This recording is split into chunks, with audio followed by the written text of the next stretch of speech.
but I don't know. I could say, if someone asked me, do you do an impression? I can't really say that I could do an impression of anyone in particular. Like, who do you do an impression of? Like, right. I don't think I could say I do an impression of anyone, right? But it's funny actually. It's a very specific. I always thought that, like, when I was like, we have one famous impressionist in the UK. His name is Rory Bremner, right? And he's been famous since I was a kid. And I've always had the same problem with Rory Bremner in so much as his.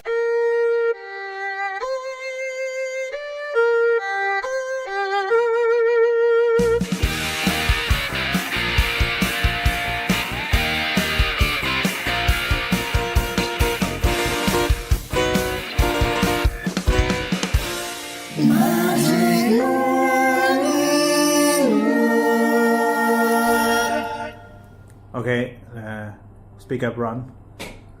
Speak up. Hello, check. Hello. There we go. Okay. Check. I think that's good. So, Ron, welcome. Welcome back to the Magic Morning Wood. Yeah, here we are again. I'm Ron. I'm Clive, and this is The Wood, where we talk about films of a peculiar nature. Yes. This week is my choice. Right. Yeah. We usually do it alternating. So, going back and forth. So, actually, a bit of business before we begin. In the Lenny episode, I mentioned that Valerie Perrine always reminds me of Lee Grant. I meant Lee Remick. Oh, okay. That's Lee Remick, not Lee Grant. Okay, good. That was a very important distinction. Yes, I know a lot of you, had written in and to correct him. Yeah, so be at ease. The world is Remick, not Remick, not Grant. Correct. Right. Yeah. Okay, moving on. Shoot. Good to get that off my chest. Yeah, it's bugging me. All right. Okay. Moving on to what we're doing today. What are we doing today, Clive? Well, today we are a bit of a double bill. Okay. And we're doing If Footmen Tire You, What Will Horses Do?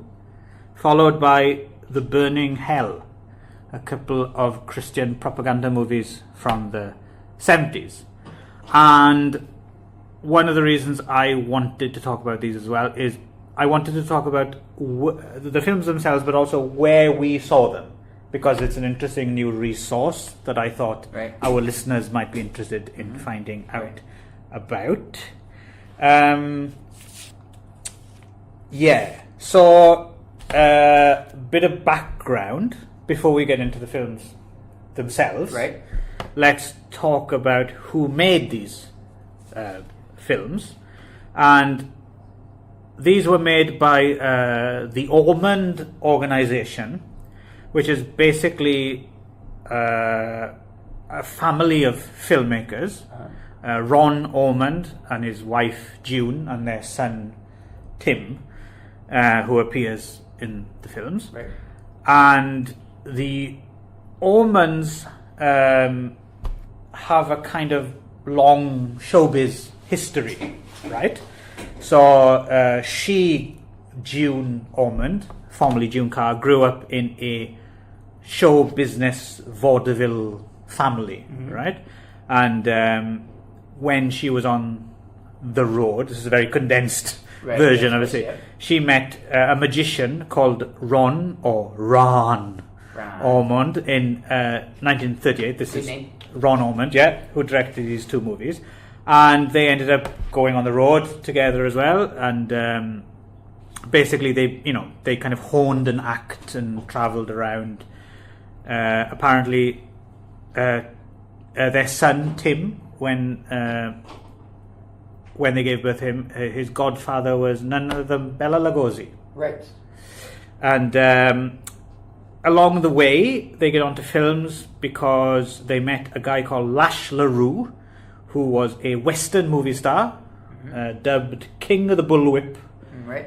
And they ended, Ron Ormond started directing movies starring Lash LaRue for the Hauco company, same people involved as Screen Guild or Lippert. Right. Their company went through a bunch of different names.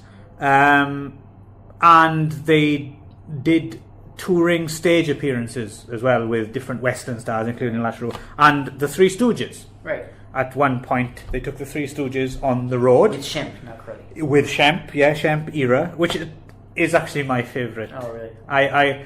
I love Curly, don't get me wrong, but Shemp is just so fucking ugly. He's just... Shemp was like Moe's cousin or something, wasn't he?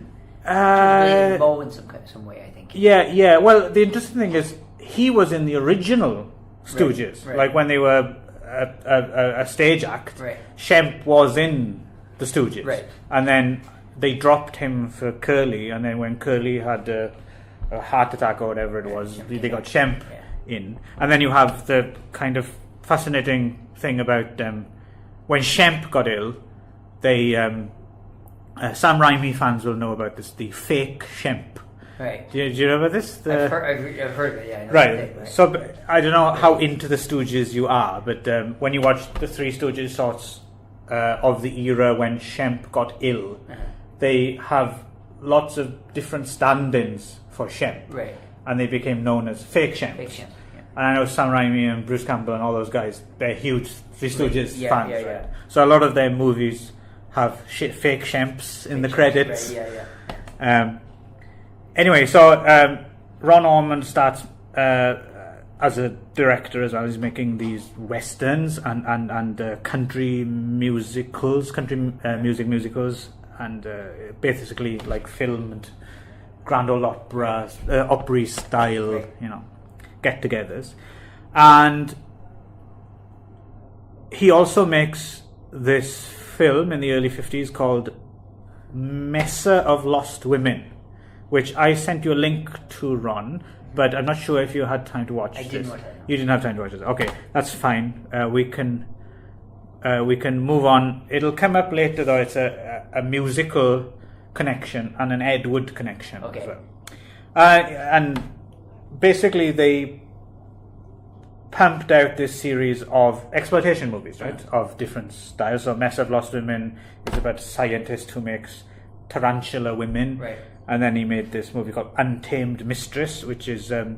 I think they must have hired like every man with a gorilla suit in Hollywood for this film. It's kind of this potboiler about, jungle women basically being raped by gorillas, although they can't come out and say that. It's very suggestive. Right. And Please Don't Touch Me, which had Lash LaRue in again. Sorry. Go ahead. No, you said please don't touch me. Sorry. I see. You were being funny. Sorry. Add some levity here to this rather dry bibliography. How dare you? They're hanging on my every word, Ron. And then they slowly moved into making more kind of southern appeal, kind of moonshine Holland, kind of white trash kind of movies like White Lightning Road. And then they ended up moving to Nashville. And they carried on in this vein. They kind of deepened this groove of making things like 40 Acre Feud, which is a very pre-hee-haw kind of movie, and The Girl from Tobacco Row, and my favourite, The Monster and the Stripper, which stars rockabilly singer Sleepy LaBeef as the monster. He's like I think he's like 6'8" or something. Sleepy LaBeef. Check his records out. Recommended. So all this is going on until in, I think, the late 60s, June, Tim and Ron, because Ron was a bit of a aviator as well, they got into a plane crash. Right. I think they were flying to a premiere of one of their films or something. Right. And their plane went down. Yeah. And I think they had, collectively, they had a bit of a epiphany, right? And they felt the hand of God or something. Oddly enough, this isn't quite a linear story, though. It wasn't cut and dry, because I think this was before they made The Monster and the Stripper. Right. So they still carried on making some exploitation and stuff. Right. But then I think Ron was in another aviation accident. Yeah. right? And combined with, I think maybe he had some illness or something, some cancer or something. Yeah. And basically, they became born again. Right. So this kind of old-fashioned vaudeville family that had been making money off kind of lowest common denominator exploitation cinema, suddenly, more or less overnight, I guess, became proselytizers, right? Yep. And this brings us to, if footmen tire you, what will horses do? Ron. Right. From 1971. Right. Yes. Yeah. So runs under an hour. Written, directed by Ron Ormond, and starring the Reverend Estus Washington Pirel, Southern Baptist preacher. Right. And this is basically a filmed sermon, isn't it? Yes. And Estus W. Pirel is, he's a real fire and brimstone kind of guy. Yep. Right?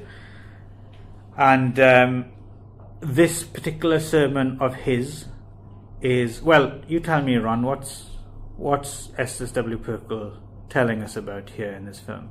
He's telling us about communism is bad. That's right. Yeah. Or what did he say? Communism is bad. Christianity is stupid. Which was No, communism is good. Communism is good. Christianity is stupid. That's right. Yeah. So that was the example. So basically, he's giving a sermon about how communism is the root of the devil and all evil, and only coming through Jesus can you find that communism is bad, and can you be saved. And so it's we're in danger of it coming here, right? Coming to America at yes. the time. And practically within, 72 hours or 48 hours, something like that. Well, it was interesting. He gives a few. He first talks about, if we don't have a revival, it'll be 24 months. Right. And then he mentions it'll move with jet age speed. Yes. And then he even goes as far as to say communists will take over America within 15 minutes. 15 minutes, yes. Which is remarkable. Yeah. And I believe him as well, because these are actual events from, it's all, he goes to pains to explain that these are all backed up, right? All these examples are backed up from things that happened in Russia, Cuba, China. Countries. Yeah. And do you think that these are real things? Well, it's kind of, obviously he's a scaremonger, right? Yes. Let's get that straight from the beginning. You're not going to take this with a straight face, right? Yeah.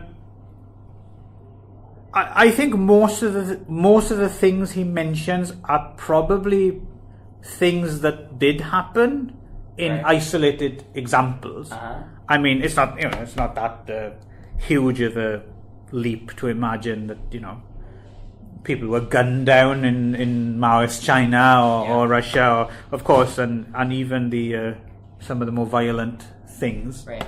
But not at this hysteric pitch necessarily, and certainly not as all working together as a way to transform a country to communism, right?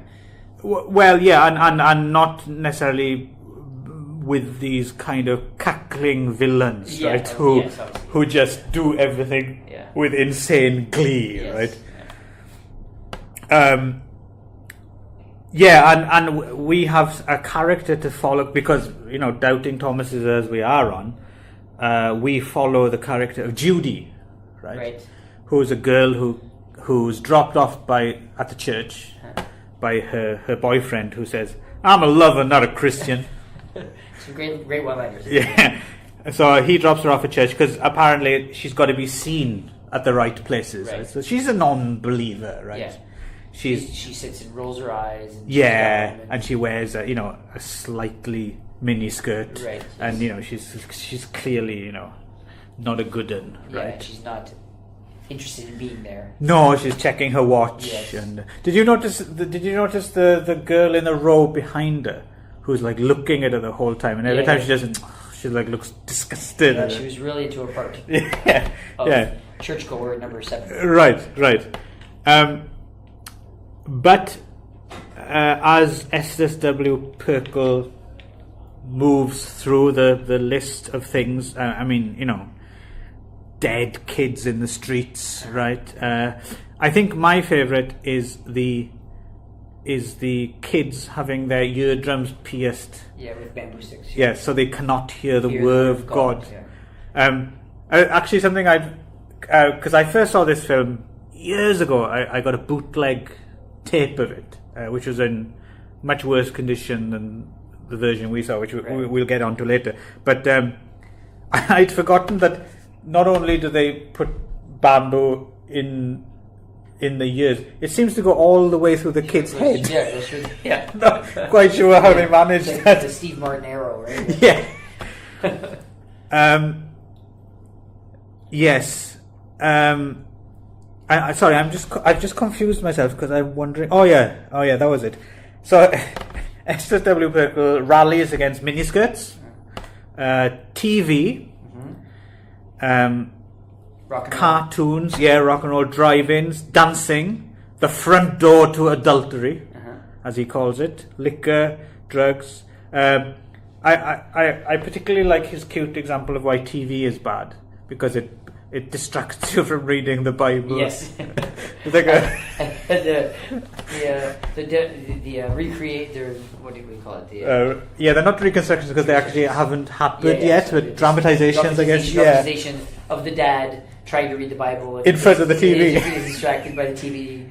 Oh, I'm going to watch this with my son. Yes, right? and one of Estus W. Pirel's statistics here is that TV, and this is proven, it's not fake news, right, has resulted in a 1,000% increase in crime. Right. In places where people watch TV. Yes, and that was 1,000% not made up. Exactly. Yeah. Because when he was a kid, apparently, they had fun playing Drop the Handkerchief, which was one puzzling moment for me. I'm not familiar with this game. Are you, Ron? I don't know. I have lots of ideas about how you might play something like that. But. Yeah, it sounds great, and as well, it sounds like a game that some in the Catholic Church might have played with young choir boys as well. Actually, something I forgot to look up. I don't know if this means anything to you. He also mentions something called the McGuffey Reader. When I was a kid, everyone read this wonderful book called the McGuffey Reader. And I was supposed to look it up to see what this was, but I don't know what this is. I have no idea. It sounds like something that you would like a grade school textbook. Right, but I was just wondering if it was like something specific that taught, some kind of fundamentalist kind of creationist history or something. It was like a C-spot run kind of thing. Right, because he doesn't mention it, so it doesn't come up. I don't know if Estus W. Pirel or the Southern Baptists are creationists or not. I would wager they probably are, right? I would assume they are. I mean, some of these faiths seem to be slightly more science friendly, right? So they might throw you a bone. Okay, maybe the Earth's probably a bit more than 6,000 years old. But, I would probably wager that he is a creationist. Right. Yes, I think that's a safe bet. I think it's a safe bet, yeah. But rather that, Ron, than the horrible commies on display here. Right. Riding around on horseback with submachine guns, as you said, brainwashing people, taking kids away in cattle vans, people having to sit in fields for hours listening to communism is good, Christianity is stupid, communism is God, Christianity is stupid. Does that shock you, Ron? As Mr. Pirel he says that a few times, doesn't he? He drops. There'll be like a scene of some kids being shot. Does that shock you? It didn't. Well, speak for yourself, Ron. Right. I had a bit of a moment. Right. Yeah. Moment of doubt. Yeah, and there's Tim Ormond appears as well. He's the boy who is asked to denounce Christianity. And right. His head cut off. No, not that one. He's the one who he refuses to denounce Christianity. His mother, don't do it, Tim. And then he has to prove his loyalty by shooting his mother. Oh, right. And they also they come round to someone's house. Some commie scum comes round to someone's house to fuck some guy's wife. Right? Yeah. Chucks him at the house. Forced to eat salt as well. That's a good scene. People forced to eat salt. Having their kids pull them up on a rope over rakes in a tree and then drop them onto rakes. All sorts of horrible atrocities, and as you mentioned, a kid getting his head cut off, right, for refusing to step on a picture of Jesus, right? Which is kind of interesting. This is because we're here in Japan. This, of course, was a thing here, right? The Footmen in the I think late 16th, early 17th century, when Christianity became illegal in Japan, and they had to step on like an effigy of Christ. It was called the Footmen to prove that they weren't Christians, right? And if you refused to do it, they were executed, hung upside down on crucifixes. Some of you may have seen the recent Martin Scorsese film Silence about this, which is... Did you see? I did. Did you like it? No. Oh! I didn't. Really? Yeah, I really didn't like it. Oh, what was your problem with Silence? Well, that's a whole other... Well, no, I'm just briefly, what was it? Because I really like... I read the book it's based on, I really like that. There's another Japanese movie in the 70s based on it, I really like that. Right. And I was surprised how much I liked the Scorsese version as well, actually. To be honest, I can't remember what my problem was with it, but I remember having very strong negative feelings for it. Really? I really don't like most of Andrew Garfield's movies. Like, I really hated Hacksaw Ridge and so like anything with... Oh, okay. Yeah, anything. Yeah, I wasn't too keen on that. I like all those kind of movies. Like, and for some reason, Silence, I can't remember. I have to go back and revisit what it was about it. You're not likely to do that, are you? No, I don't think so. But I remember just like, I hated that movie. Oh, really? That's a very strong reaction. Really strong reaction to it, but I can't remember exactly why. But yeah, I don't think I enjoyed it. But it was something more than just a dislike for Andrew Garfield. And it wasn't just anger, but it was just sort of a coincidence that he also happened to be in after disliking Hacksaw Ridge. But I think it was, I can't exactly remember. Maybe it'll come back to me later. But it just happened to be that I didn't like him in it. He was in it, and I also just thought I didn't like the movie at all. I expected to like it more than I did. But I didn't like it. Do you think it might have? Was it something along the lines of? Did you think it was? Like historically inaccurate or something? Or historical inaccuracies don't really bother me that much because I just take them for what they are, kind of thing. Was it something you? It was something about the movie itself that I didn't like, so it wasn't like something that you'd studied or you were interested in, and you thought the film didn't do it justice or anything like that. No, so it was the movie itself I didn't. Okay, interesting. Yeah, I'd have to. Perhaps it'll be part 2 next time. I'll look it up and I'll figure out why. And another film I can choose to do in the wood. Sure. Yeah. Actually, we could do that, and we could do the 70s one as well, the Japanese movie. You might find that more to your taste. Andrew Garfield isn't in it. Yes. He wasn't born yet, actually. So, yeah. Anyway. Off topic, yeah. Right, that's what we're all about. Yeah, so does that digression shock you, Ron? No. So, and also you get here, I was mentioning earlier, there's a piece of music, right? I don't know what it's called or anything, but do you know who Hoyt S. Curtin is? No. Hoyt S. Curtin was a composer for the movies and TV. He did the Jetsons. Yes, yeah, okay. Meet George Jetson and all that. And one of his early gigs was he did the soundtrack. I'm not sure, I think it was originally for Mesa of Lost Women.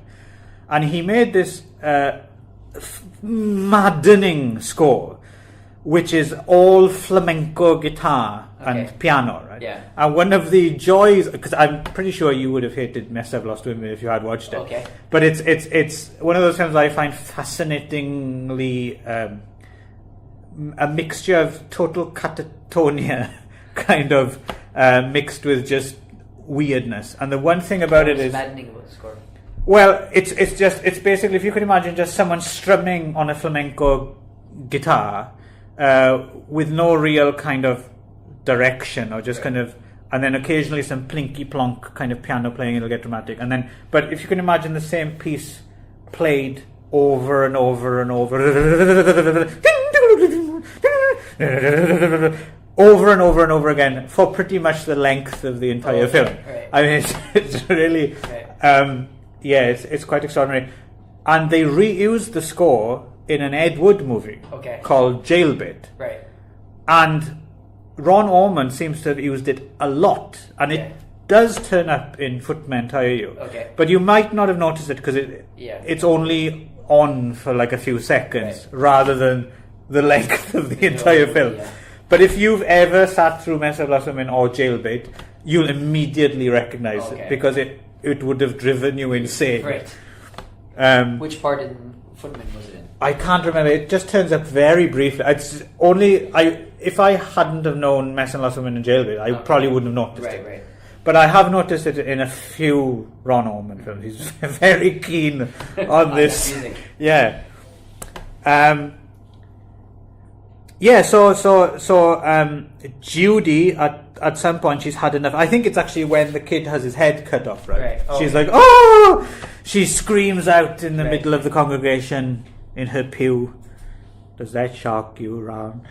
And then she gets up and Estus. Actually, your glasses kind of look like this. Yeah. Well, I just noticed that. He inspired me. Yeah. I just need, hair for a start, but then white hair. Right, yeah. He looks very often. I noticed I read it somewhere and I was like, oh, that's it. I was like, he looks very familiar to me. Uh-huh. And when I was reading the article on it, it's like, oh, that's it. He looks like Ross Perot. Ah, yeah, he does actually. Yeah, that was in the article. I was like, he right. Very similar and speaks very similar to Ross Perot. Yeah. Yes. I've seen this film like 3 times now, and I'm still unsure of his bizarre, where the title comes from, the allegory, right? Yeah. If Footmen to you, what will... So I think what he's trying to say is like... I assume that's a quote from the Bible?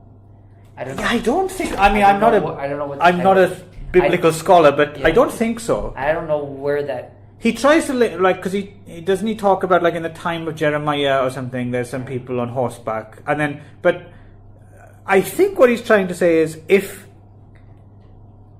the footmen so the footmen, I guess, represent I don't know, constraints or something in today's world, like that you might, then what will happen to you when horses come, which I guess are the common...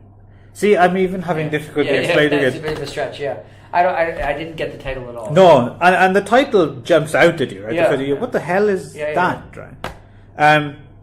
So I don't quite get the allegory there. But he's always with these characters, right? The one thing is you wonder how sincere they are, right? Right. And then because this film, I don't think it played anywhere other than churches and revival tents stuff. And I think they raised money for making it from churchgoers, right? And I think the investors are in the film as extras, because there's a lot of extras. Right. You get a lot of kind of production values from extras, being gunned down. Yeah. And splattered through red paint. Yes. As a shot on 60mm film. Inexpensive, I would have thought, to make. So... Oh, here it is right here. I looked it up on Wikipedia. Okay. It paraphrases a quote from Jeremiah 12:5. Oh, okay. Which is, if you have run with footmen and they have tired you out, then how can you compete with horses? If you fall down in a land of peace, how will you do in the thicket of the Jordan?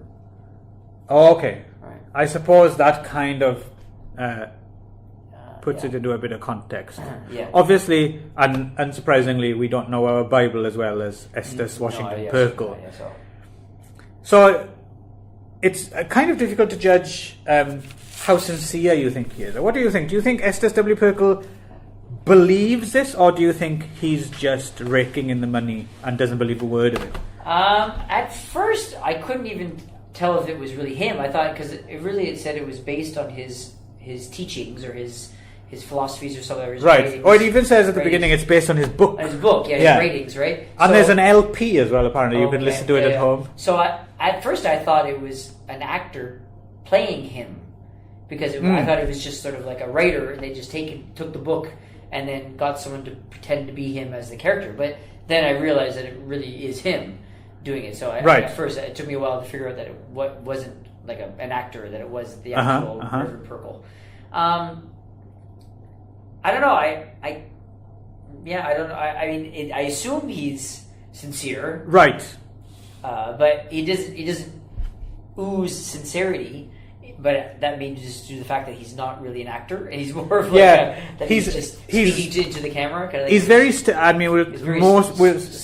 Yeah, I was going to say more so. We'll see this in the second film. I but think it's to do with just his readings of his lines, right? I mean, he's probably more used to kind of like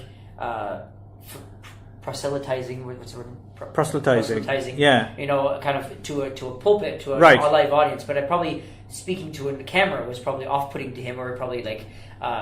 Took a while to get a feel for not talking to people. Right. I think you can tell the difference, because some of it is him speaking to a congregation, but it's intercut with him speaking directly to camera. Right? So I got the impression that I never thought he was insincere, but just that he was uncomfortable. Right. Speaking in this particular format. Right. So. Yeah, no, it's difficult to tell with these people, right? Because I guess the truth might actually lie somewhere in between. Yeah, right. They're somewhat and a lot of people really self-delusional. Yeah, right? maybe they actually, it is sort of an image that they, they construct, and they sort of like, and then they get people who go along with that image, and so then they have to kind of live up to that image, and even if it's not really who they are. Or what they believe. There's one of Werner Herzog's documentaries he made in the 80s is called God's Angry Man, and it follows like this televangelist, and on the one hand he's driving around in limousines and things, and he's living in a lap of luxury. But you never doubt for a second that he actually believes every single word he says, right? So, I'm on the one hand, I'm sure there are others as well that are just raking the money in. But you wonder how much of it is them knowingly ripping people off, or if they actually believe every word they say, right? Well, actually, it reminds me of, I'm watching the most recent season of Homeland now. Oh, okay. And there's a character very similar to that. Okay. Who's like this kind of like Rush Limbaugh character.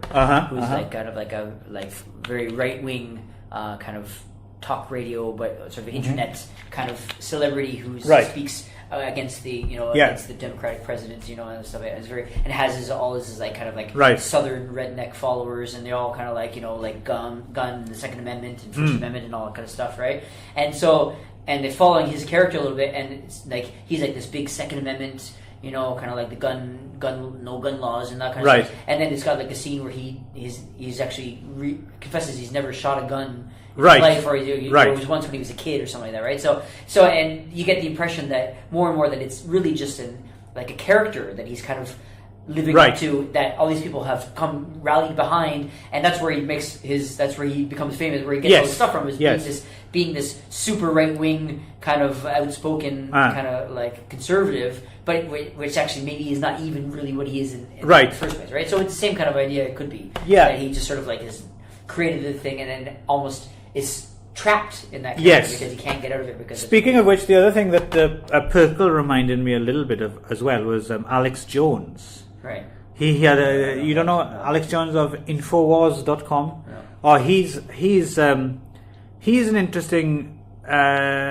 He's a long time kind of rallying against the Illuminati and big government and conspiracy, and he seems to have got increasingly more demented as the years have because I remember him. He was in a couple of Richard Linklater movies early on, and we spoke about this a little bit before. I can't remember which episode, but we've spoken a little bit about how that kind of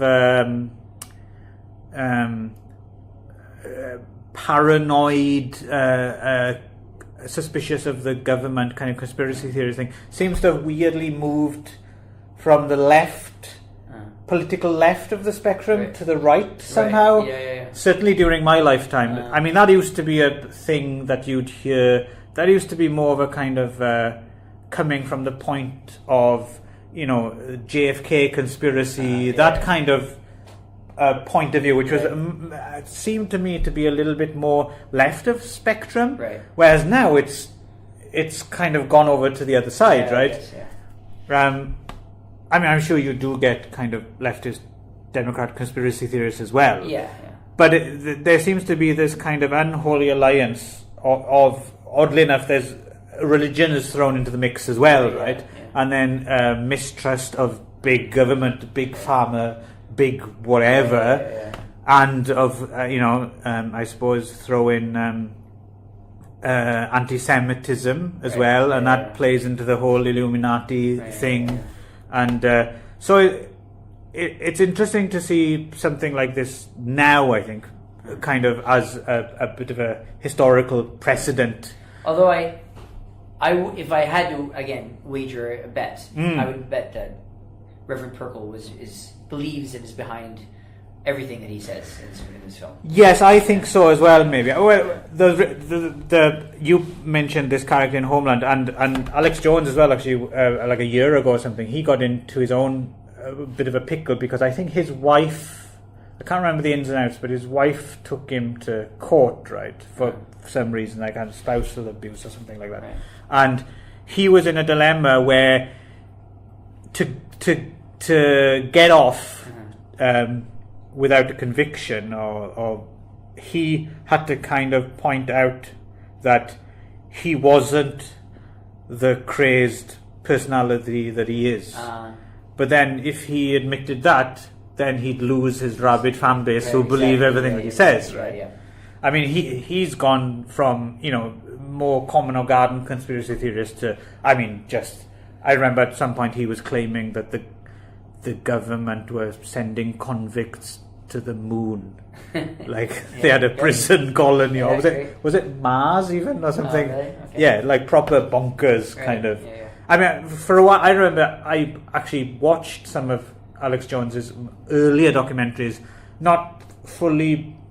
I mean, I always thought this guy's out of control, but it was one of those things where he was like, well, he's taking interesting, possible, things that aren't too far out. Yeah. And just extrapolating them, but then he just got really out. And he's a perfect example of, I really couldn't tell you where the line is between what he believes and what he pretends to believe, and maybe he doesn't even know, right?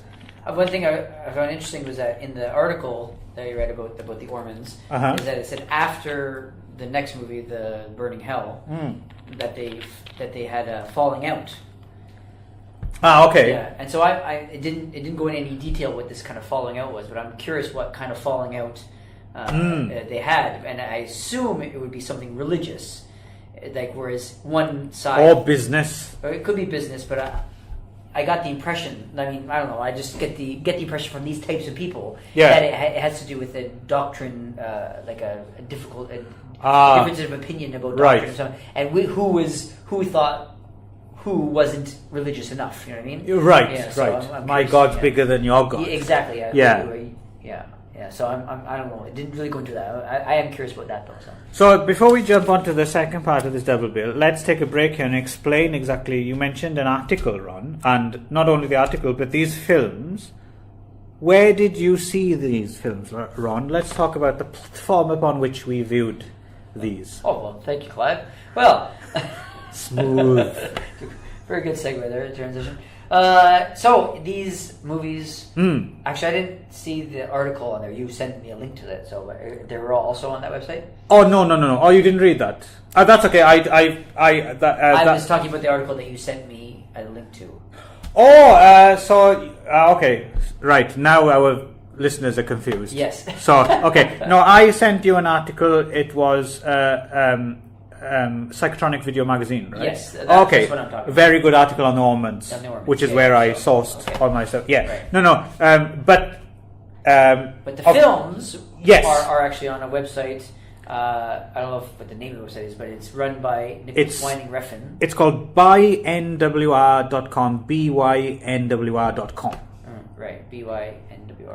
.com, and you can go there and you can, it's free. You just have to register. That's all you have to do. Get yourself, put your email and get yourself a password, and then you can access bynwr.com. And Nicholas Winding Refn is obviously a director these days. He's directed things like the Neon Demon and which we went to see together.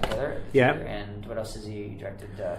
The Pusher trilogy, Valhalla Rising, Only God Forgives, Drive, I suppose was his biggest hit, right?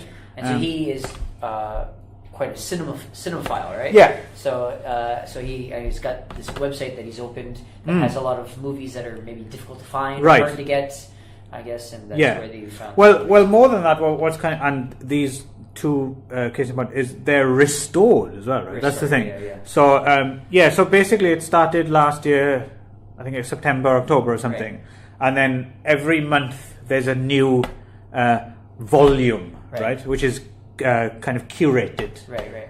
So I think the first month was curated by Jimmy McDonough, who's a writer who actually I think is kind of a bit more behind by NWR than Nicholas Winding Refn. Right. Because Jimmy McDonough, from what I understand, Nicholas Winding Refn, who's, like you said, a filmmaker in his own right, he's also kind of a student of film, and he's particularly interested in kind of exploitation and rare kind of obscure films and stuff.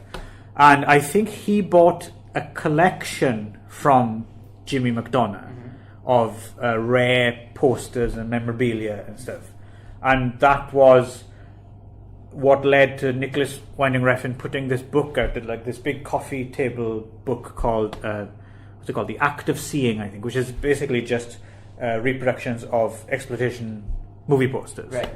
And Jim McDonough was the guest curator for the first volume of. So basically a volume consists of 3 films. Right. And then around each film a bunch of articles. Right. Sometimes related, some not. Right. So in the case of If Footmen Tire You, What Will Horses Do, one of the supplements is actually the other film we're going to talk about, right? The Burning Hell. Burning Hell, right. And also articles kind of related to faith-based cinema or the restoration of the actual film. And did you read any of these? To be honest, I found the website very difficult to navigate. It's a little awkward, isn't it? It's very I didn't, because I emailed you, I couldn't even find the Burning Hell, because it was like you had to click another, and then you could go sideways, and it was like, I thought it was like a drop-down menu, and I was trying to went through a different chapter, and I got very lost, and it doesn't really, it's not... It's a bit art gallery pretentious, isn't it? Doesn't really follow like kind of logic. So, so actually, I couldn't actually find these articles that you're referring to. So. That said, we shouldn't really complain because it is a fantastic resource. Oh, I'm not saying but I just didn't find it very user friendly. So I couldn't read this article. For instance, in the first volume, the thing is as well, almost every film is. Yes, I think every film they've put up so far is the only way you're probably going to see most of these films in such good condition. Right. So the inaugural volume, they put up this movie called The Nest of the Cuckoo Birds, which had been lost for like 50 years, right? And it had been restored. I think it had like a couple of screenings. Right. But pretty much if you're going to see Nest of the Cuckoo Birds now, you're going to be seeing it on by NWR.com. It said in the Psychotronic article that both the movies we're doing now were also lost because of the falling out between Pirel and the Ormonds. There was then some sort of like a legal hell. So basically, most of the movies have just been restored and brought out of the legality. In the case of If Footmen Tire You, What Will Horses Do, and The Burning Hell, you could see, because I saw them originally on bootleg VHS Right. back in the day, but they didn't look quite as good as they. Right. I mean, they don't look awesome, but they probably look as good as deteriorated 16mm film. Yeah, and they also they put up the movie Night Tide, which looks amazing. Shanty Tramp look. I mean, all the films they've got on there. Did you watch all the films on there? Bar the last one. I haven't watched the last one they put up yet, but I will do soon because there'll be another volume, I think, dropping next month in December, I think. So I think it's a really great resource, and if only for the films, but also some of the articles are really good as well. Some of them are not so interesting, to be honest. Some of them are a bit of a waste of cyberspace, but some of the supplemental stuff is really good, and so I applaud the bynwr.com project. I really think you should check it out, listeners, because Nicholas Winding Refn's kind of interesting fella. Some of his films, we enjoyed The Neon Demon, right? I've enjoyed most of his. It's now on Netflix, actually. Oh, is it? Yeah. Okay. I've enjoyed most of his films that I've seen, and this kind of project, and the only thing with Nicholas Winding Refn is if I ever hear him interviewed or just hear him speak again, it'll probably be too soon. He himself is not a good speaker. Well, he comes across as either, like, if you've never seen him, he either comes across as like massively arrogant or just boring or like pretentious. That as well. Yeah. But there's no doubting the power of his own filmmaking and his commitment to. I mean, this really is a great. I mean, even if you had to pay for it, you'd still consider it a good resource. Right? But to put all this stuff up for free, I think it's it's very commendable. So what did you make of If Footmen To You, What Will Horses Do? Did it shock you, Ron? Well, I'm not really sure what to say about it. I mean, it's exactly what you'd expect it to be. Basically, a filmed what's the word? Sermon. Sermon. Thank you. Right. It's just a filmed sermon by a fire and brimstone preacher. And some enactments or dramatizations of bad things happening to people who fall into communism. Did you have fun with it? Does anyone? I don't know if it's really a fun movie, really. Yeah. I mean, I think it does fall into the category of... well, at least I thought the first time I saw it, it was a bit of a jaw dropper, I thought. I thought it was. I mean, there was a couple of points that made me chuckle in its ridiculousness, but it's. I mean, it was basically just going to church for me, so it was as much fun as going to church. So is this at all something that you grew up with at all? No. Okay. Not at all. No. Okay. It does remind me a little bit of. It's been a long time, but back in my theater history days, talking about the Passion plays. Oh yes. Yeah, so it's very similar in that case, which is the back when they used to have the spectacle and shocking of like the dramatizing the the crucifixion of Christ and stuff like that, in order to get people just spilled something. To get the people to come over into Christianity, which is very kind of similar. It's not actually dramatizing the crucifixion of Christ, but in other ways trying to scare people into Christianity. Yes. Scare tactics. Yes. Are you all right there? Yeah, sorry, I'm dying here. So. Okay. Well, die quietly. Yeah, sorry.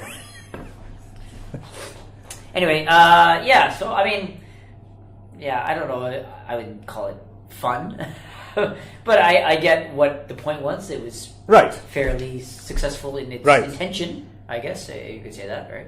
I did forget to mention maybe my favorite scene. Actually, I kind of overlooked it. I think my favorite scene which is how the communists showed kids that communism is good and Christianity is stupid, is the bit where they give them candy from Fidel Castro. I thought this bit was fantastic, where the teachers there going, so you think God is good? Let's see. You like candy, don't you? Let's see. God, give us some candy. And no, oh, God is... but hang on, who's that at the door? This guy comes in with a sack full of candy. This is from Fidel Castro. I thought that was quite amusing, and I like the fact that they particularly picked on Fidel. It awfully struck me as almost... These days, it would be like a satirical piece. Like, people would do something like this to make fun of this type of person. But the fact that it was earnest and kind of genuine, it was a little scary a little bit. That people are actually like this. It's kind of funny in our current political climate, because, like I said, I saw this, I don't know, 12, 13 years ago or something, and then it had a very different feeling to it, because it just seemed so ridiculous and removed and part of a different world. Yeah. But watching it now, I'm wondering if there's actually people like this still. Yeah, right? I'm sure they were then as well, but it seems to be slightly closer to the mainstream than it ever has been. Yeah, they're more. Yeah. So watching it this time was slightly more unsettling, right? Yes, yeah. Well, I'm just wondering if that's a coincidence or if that's one of the reasons by NWR put it up. Perhaps not the communism aspect, though, because the communism itself doesn't seem to be as much of a threat to Americans as it used to be. Right. But if you replace communism with something else, immigrants or whatever. Yeah, exactly. Take your pick. Problem of the day kind of thing, right? Same kind of idea, right? So, but definitely Christianity versus the world, right? Right. And I have to admit as well, on rewatch, to be honest, this was on my list of things to do, films, my wish list of things I wanted to talk about. And then when it turned up on by NWR, because I'm not quite, it seems by NWR seems as if it's just going to stay up there in perpetuity. Sorry, I just had to get my tongue around it. Right.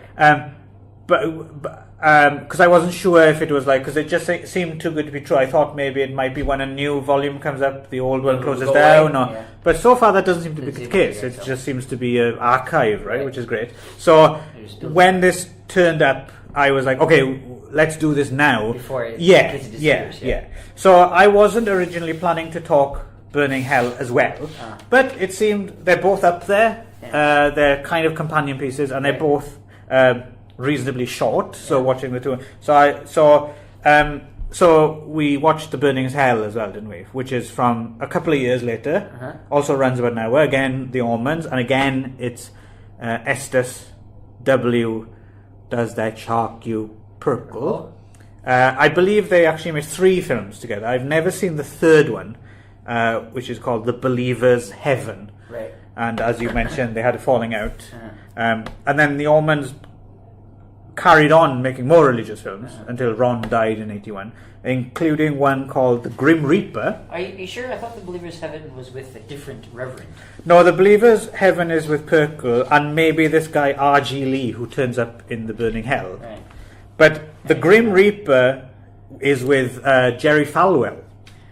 Right, yes. Yes. I've seen The Grim Reaper. The Grim Reaper is Grim Reaper is probably more entertaining than The Burning Hell. Okay. But getting a copy of it to you was more problematic than this one, because this one's up on the site, right? So The Burning Hell is pretty much more of the same. Right? Except different topic. Different topic, but the arc is the same. You have the sinner who goes to church this time and converted. Is Tim Ormond. It is Tim Ormond, yes. So this one opens on what I'm pretty sure isn't actually Mount Sinai, although Estes Perkle claims it is. Yeah. I'm not buying it. Right. And this one is about hell. This one is about hell, and Perkle seems to be quite disgusted by the kind of modern interpretation of hell, right? Right. These two kind of hippie visitors, one being Tim and his friend, Dr. Long, who ride motorcycles as well. They come and visit Estus Pirkel at home, right? Right. They don't know he's a preacher, and they start talking to him about how hell just actually means, Hades just means the grave or something, right? Right. It's not a literal hell. Right. Yeah, but Estus W. Pirkel, who has read the Bible in Greek, I'm assuming he means the New Testament. I'm a bit confused about this as well, like New Testament, Old, because New Testament, that would be Greek, right? But Old Testament is Aramaic and Hebrew, right? Yeah. So, but again, it's probably not a good idea to start arguing with Estus W. Pirkel, of course not, about the Bible. Yeah. He's clearly knows a bit more than we do. But he is insistent that hell is very real, right? Yes. Hell is internal inferno of pain and maggots. Yeah. And it's just never ending. Called worms. No. Yes, but they are maggots. Yes. Yeah. And does that shock you, Ron? That worms are called... That did shock me a little bit. That maggots are called worms. Maggots. And everyone's covered in black soot. And it is eternal. He goes to great pains to explain this. That was my favorite part, I think, was when he tries to explain what forever is, how many zeros are in forever. Yes. He goes, yes. Yeah, and it goes on for a while. Yeah, right? He's got to just even in 1,000 years. Yeah. And 10,000. 3 zeros is 1,000. 6 zeros is 1 million. And then this one is 1 million. So you got another one. And then he's got like this paper full of zeros. Yeah. And then even when you do that, it still is not finished, right? Do you get it? Does that shock you?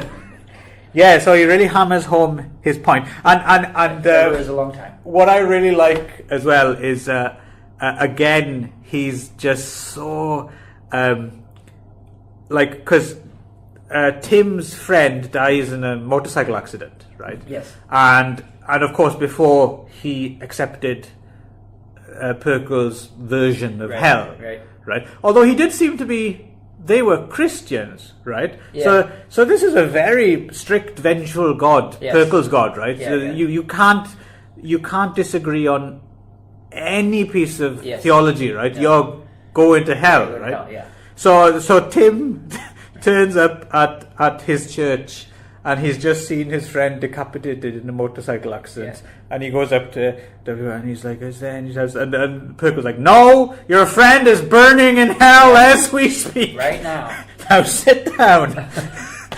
and he watches the sermon, which is, I think the burning hell is the lesser of these two films.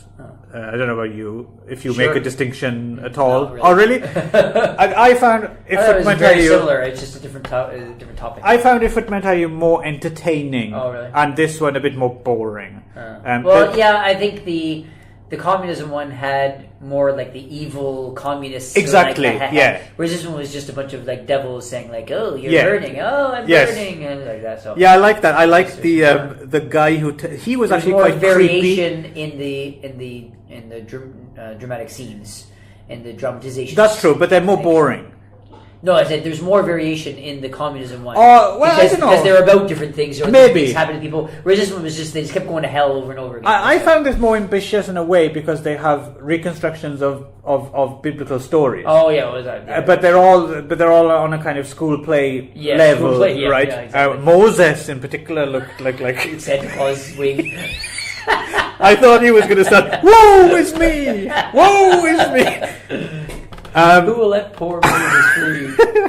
Yeah, and that is quite. He was quite creepy. Whoever the fuck that guy who turns up in hell with like the colourful mosaic on his face. He was a bit creepy because I wasn't quite sure who he was. Oh, he's some sort of demon, I guess. And then he turns up and you're not John the Baptist, are you?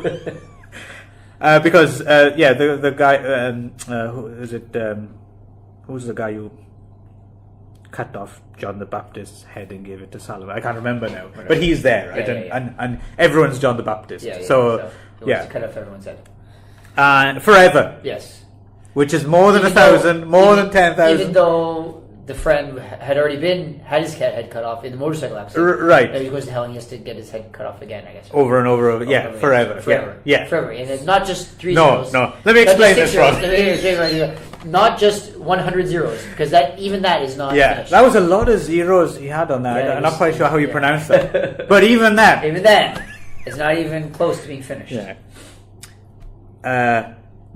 So there's the story of Cain and Abel and Lazarus, and I couldn't help noticing as well that all these people of the ancient Mediterranean world were snowflake white. Every single one of them. Oh, of course they were. Yeah. So I found this slightly more of a chore to sit through again. I still enjoyed If Footmen Tie You, Burning Hell less so. Yeah. But, it's good that they're both up there for comparison. That list of the zeros was sort of what it felt like, how long it took me to watch the movie. So this is my... I would say if you've only got 53 minutes... watch the other one. Sure, yeah. Would you agree with that? Or sure, if you really had to watch something. But do you don't think If Footmen was more fun? Well, in comparison to the two of them, but if I had 53 minutes, I could just spend and do something else. Right. Well, yeah. So, I mean, both were successful in their intention, right? So, if you got to analyze it or critique it based on if it was successful or not. I mean, they really wanted to scaremong you, if that's the word. I don't know, they wanted to scare you, shock you. Shock you into becoming a Christian and repenting and accepting Jesus as your Savior. Then sure, I think it probably did a lot. And I think there was in that article you sent, it said that more than 1 million people after the movies were released came and were converts to Christianity. So I'm sure that number was 1,000% made up as well, but certainly at that time, with the type of people that would have seen that movie, probably they were all like, probably was effective. I'm guessing it's preaching to the converted. Exactly, area, I think it was people who were already there, but disposed to hear. I don't the think message, anyone who was not Christian became a Christian. Although people who are maybe like fringe Christians maybe became a little bit more devout or a little bit more careful, a little bit more hardcore. Hardcore, perhaps. But I mean, it did what it was supposed to do. It was obviously very low budget, and but I think it seemed kind of like a PSA or something you might watch at a church luncheon or something. I don't know, but it's an interesting. I think what I find. I mean, I've seen some other movies in this vein, or it's interesting. There is a kind of history of faith-based films. Some are more interesting than others. But I think what's kind of interesting about, particularly If Footmen, I suppose Burning Hell as well, and certainly the Grim Reaper, Jerry Falwell, is this kind of weird intersection between exploitation and these kind of propaganda films, right? Because, I mean, clearly, Ron Ormond didn't change his spots overnight. I mean, these are the kind of shock tactics of an exploitation filmmaker, right? So I think they're interesting. They're interesting from that point of view. Right. If you're a kind of cinephile and you're kind of interested in different aspects of especially kind of where exploitation kind of overlaps with Christian propaganda, I think they're kind of fascinating artifacts. I mean, I understand why you chose it and why it's on the website and some of why they chose it to put on the website. So I get the kind of the place and history that it takes. Yes. But But you've probably had enough Christian propaganda films. Yeah, certainly I'm done with Christian propaganda. I mean, I've seen Christian propaganda, and I didn't really felt like I needed more of it. And I was like, yeah, okay, I get it. I get the point. Okay, so this is this guy. You know, I watch these people at sort of like a comfortable distance. Right. So as long as I can watch them on the TV and never have to actually talk to them. Right. Yeah. Because I find them quite off-putting and scary. Yeah. I was thinking an alternative to get you to would be to play that flamenco and piano music as well, over and over again, until you convert. Until you convert, yes. You have to hear this music forever in hell. Yeah. They should have had that music on, actually. I think this movie might be on in hell. Yeah. I think I'm going to have to put some of this flamenco piano music on for people to sample it. But I think we're done, right? I mean, I don't really have that much to say about it. I mean, it is what it is. It is right? what it is. Yeah. It's a very specific thing. And I think probably anyone who's listening to this, both of you people who are listening to this right now, probably know exactly what we're talking about. Or even Yeah, I think it's more rather than dissecting it beat by beat. It's more interesting to talk around it, right, and what it represents and who the people are. Right. So I guess that's it for now. So before we sign off, Ron, I think. Listen, hang on now. What I'm going to do is You're unbuttoning your pants. What are you doing and I'm gonna take my penis out and I like how you're miming it, even though you don't have. Flip it on the table. You're miming unzipping your fly, even though you don't have a zipper. You're spoiling it. Pretend I am. Here we go. Zzz. There, that was good. And very believable. And here we go, Ron. Oh, your penis has a pen apparently because it's. Does that shock you, Ron?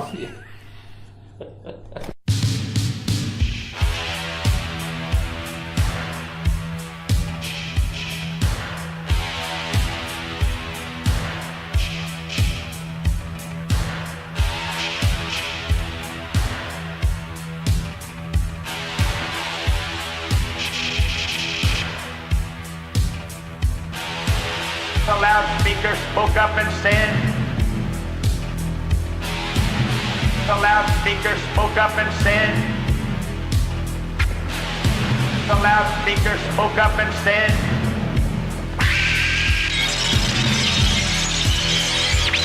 The loudspeaker spoke up and said. Christianity is stupid. Christianity is stupid. Christianity is stupid. Christianity is stupid. Christianity is stupid. Christianity is stupid. Christianity is stupid. Christianity is stupid. Communism is good. Communism is good. Communism is good. Communism is good. Give up.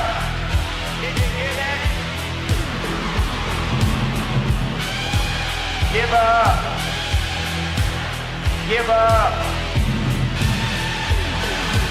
Give up. Give up. Christianity is stupid. Christianity is stupid. Christianity is stupid.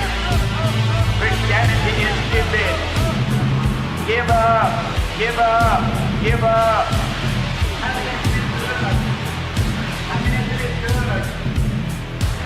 Christianity is stupid. Christianity is stupid.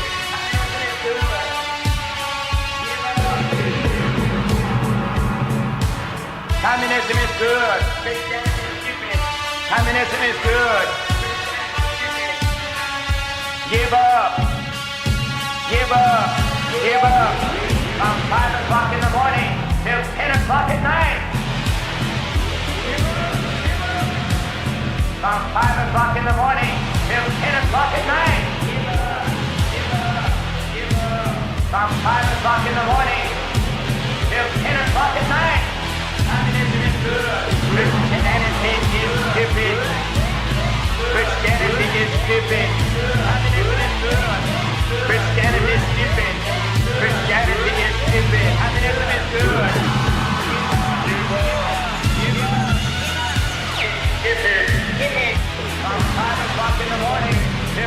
o'clock at night. Communism is good. Christianity is stupid. Christianity is stupid. Communism is good.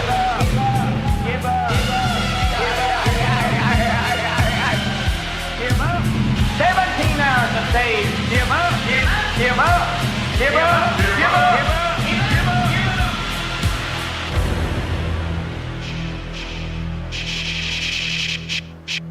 Shop as usual